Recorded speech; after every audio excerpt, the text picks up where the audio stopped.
ሰላም ሰላም ውድና የተከበራችሁ የዚህ ቲቪ ቤተሰቦች እንዴት ናችሁ? ሰላማችሁ በዘት ተረፍረፍ ይበልልኝ። እኔ ጋር ሁሉ ሰላም። ላይክ፣ ሼር፣ ሰብስክራይብ እያደረጋችሁ ቤተሰብ ሆኑ ማለት ነው። በጣም ያሳዝናል። እንግዲህ ሰሞኑን በአርሲ ላይ እየተደረገ ያለው ነገር ማቆሚያ ጠፍቷል ማለት ነው። ያው ሰሞኑን አይደለም የተጀመረው፣ አሁን ደግሞ ጭራሽ ብሶበታል እንጂ ቆየን። አርሲ ላይ ያልተደረገ ያልተፈጠረ ነገር የለም፣ ያልፈሰሰ ንጹህ ደም የለም። እንግዲህ ፈጣሪ እንዲታረቀን በጸሎትን በርታ። ሌላ ምንም ማድረግ አንችልም። እሱ ካላየን በስተቀር የሰማይ አምላክ ማንም አይደርስምና በጣም ያሳዝናል። የእምነት ቦታዎች እየተቃጠሉ ኦርቶዶክሶች ህይወታቸው እያለፈ ማየትም መስማትም ዘግናኝ ነገርና እኔ እንጃ ብቻ ምን አይነት ሰው ነው እዛ ምድር ላይ የተፈጠረ ነው ምለው። እዛ ምድር ላይ ያሉ እነዚህ አረመኔዎች ምን አይነት ናቸው? መጀመሪያም እኮ ገና ብሎ ሲጀመር ከዛሬ ስንት ዓመት በፊት ማለት ነው። ገና ሲጀመር እኮ ሰው ወደ መሬት እንደ በግ ወልታች የተዘቅዝቆ የተጎተተበት እኮ አሩሲ ምድር ላይ ነው፣ ሻሸመኔ ላይ ነው ገና ሲጀመር ማለት ነው። አሁንም እየቀጠለ ነው ያለ። የአሩሲው ዳቢሎስ አልተያዘም እስካሁን ድረስ። ምን እዛ ውስጥ ምን አይነት ዳቢሎስ ምን አይነት ክፉ መንፈስ እንደገባ አይታወቅም። እንግዲህ ንጹሃን በግፍ እያለቁ ናቸው።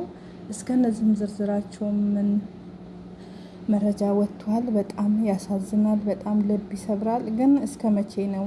ለማን ነው ፍትህ የምንለው? የሰማይ አባት ካላየን፣ እግዚአብሔር አምላክ ካልሰማን ለማን ፍትህ እንላለን? ለማን ድምፅ እንሆናለን?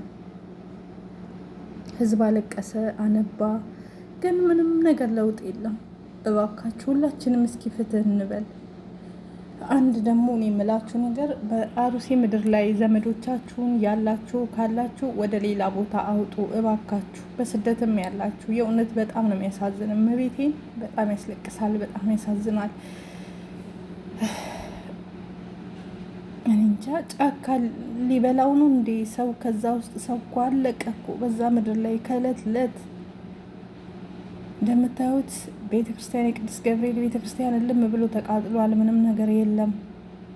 ያሳዝናል። ምዕመናን ህጻናቶች እንደዚህ ከበው ሲያለቅሱ ማየት ምንድን ነው የወረደብን? በመቤቴ በጣም ነው የሚያሳዝን። ከሞቱ አሟሟቱ ሰዎች እኮ እንደ በገንት እኮ ነው የተሰዉ ያሉት እንዴ። ቆይ እኛ እንትን የለንም እንዴ? ኢትዮጵያ ውስጥ መንግስት የለም እንበል፣ መሪ የለንም እንበል፣ ምን ይባላል?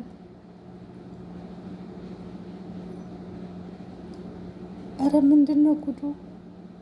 አረ መድኃኒዓለም እየታረቀን እስከ መቼ ነው የሚቀጥለው? መቆሚያ እኮ የለውም። አለቀ እኮ ህዝቡ አለቀ።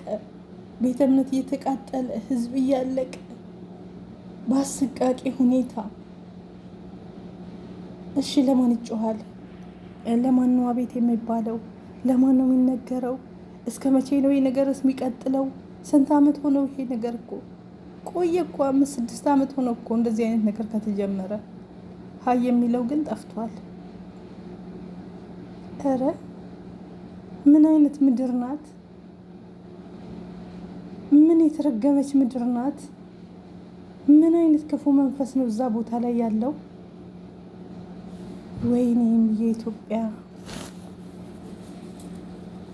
እንዴ ምን እንበል እስኪ በማርያም። ከየዕለቱ ከየቀኑ አንድም ቀን ሰላም የማይሰማበት ሰላም የማይሰንፍበት ህፃናት፣ ንጹሃን አዛውንቶች ህይወታቸው የሚያልፍበት ምን እንበል? እሺ ለማን እንጩህ? ለማን አቤት እንበል? እስኪ ያዳምጡት ላስገባላችሁ። ምስራቅ አርሲ ዛሬም የተገደሉትን ምዕመናን ስም ዝርዝር ልንገራችሁ። ሁላችሁም ይሄንን መረጃ 5 ጊዜ ኮፒ ሊንክ አድርጉትም። እጅግ በሚያሳዝን ሁኔታ አሁን ላይ ከ10 ወደ 13 የሚጠጉ ምዕመናንም ሌሊቱን ተገድለው አድረዋል። ዝርዝራቸውን ልንገራችሁ። የአርሲና የሶማሌ ክልል ጅጅጋ አህጉረ ስብከት ሊቀ ጳጳስ የሆኑት ብፁዕ አቡነ ኤልሳኤ እንደገለጹት ከሆነ የሟቾች ቁጥር ወደ 13 ከፍ ብሏል። በዚህም ታዲያ ከተገደሉት መካከል አንደኛ አቶ ደምረው አበራ የተባሉ የ70 ዓመት እንደዚሁም ከፈለኝ ልክ የለው የተባሉ የ56 ዓመት፣ ኃይሉ ንጉሴ የ70 ዓመት፣ እሸቴ ዳመነ የ42 ዓመት፣ አበባየው ዳኘ የ42 ዓመት፣ ሰሙ አባይነ የ70 ዓመት እንደዚሁም አንድ ሚሊሻ ከዚህ ባለፈም አማረ አባይነ የ80 ዓመት፣ ተሬ ደሴ የ25 ዓመት ወጣት እንደዚሁም ወጣት ገነነ ጥላሁን፣ ሙርቴሳ ጥላሁን፣ አቶ ንጉሱ ማንደፍሮ ከዚህ ባለፈም 13ኛ ላይ አቶ በቀለ ኃይለ ሚካኤልም እነዚህ ሰዎች እንግዲህ ሌሊቱን ተገድለዋል። አቡነ ኤልሳ እንደገለጹት ከሆነም ታዲያ ቤተክርስቲያናት ወድመዋል። ቤተክርስቲያናትም እንግዲህ እንደሰማችሁት ነው። እድሜያቸው እንኳን አዛውንት የሆኑ አባቶች በግፍ ምን ያውቃሉ? አሁን እነዚህ በእመቤቴ ማን እንደሆነ መሪያቸውን እንኳን የማያውቁ ንጹሃን ናቸው። ህይወታቸው እያለፈ ያለው ማን ነው? የኢትዮጵያ መሪ በአሁኑ ሰዓት ላይ ማን ነው ብትሏቸው ማን እንደሆነ የማያውቁ ሰዎች ናቸው። ንጹሃን ህይወታቸው እያለፈ ያለው ማለት ነው። ምንም የማያውቁት የፖለቲካ ነገር የማያውቁ አንድ ነገር የማያውቁ ያሳዝናል። እውነት ስልጣን ለመያዝ ተብለው ንጹሃን በማለቃቸው እኛ ፍትህ አልባነን። ስንት ዓመት ሆነን እኮ ቆየን እኮ ትግራይ ላይ እንደዛ ህዝብ ሲያልቅ፣ አማራ ክልል ህዝብ ሲያልቅ፣ አሁን ደግሞ እየተመረጡ በማንነታቸው እየተመረጡ በአሩሲ ውስጥ በእምነታቸው ኦርቶዶክስ በመሆናቸው ብቻ የኦርቶዶክስ ቤተክርስቲያንና እንዲሁም የኦርቶዶክስ እምነት ያላቸው በዚህ ልክ ግፍ ሲፈጸም ማየት በጣም ያማል፣ በጣም ያሳዝናል። ታዲያ መብቴ የለንም። መብቴ ከላይ ካልመጣ ምንም ብንጮህም ለማን ነው የምንጮኸው? ብዙ አመት ተጮኋል፣ ብዙ አመት ተነግሯል፣ እንደ አገር እንደ ህዝብ። ይሄን ደግሞ ሁላችንም መቃወም አለብን። የትኛውም ሰው ፍትህ መጠየቅ አለበት። በኢትዮጵያዊነት ብቻ በማንነት ብቻ ፍትህ ለአሩሲ ንጹሃን ህይወታቸው በግፍ ለሚቀጠፈው እያላችሁ ሁላችሁም ፍትህ በሉ። የትኛውም እምነት ተከታይ ብትሆኑ፣ የትኛውም ብሔር ብትሆኑ በንጹህ ላይ የሚፈጸመውን ግፍ መቃወም አለባችሁ።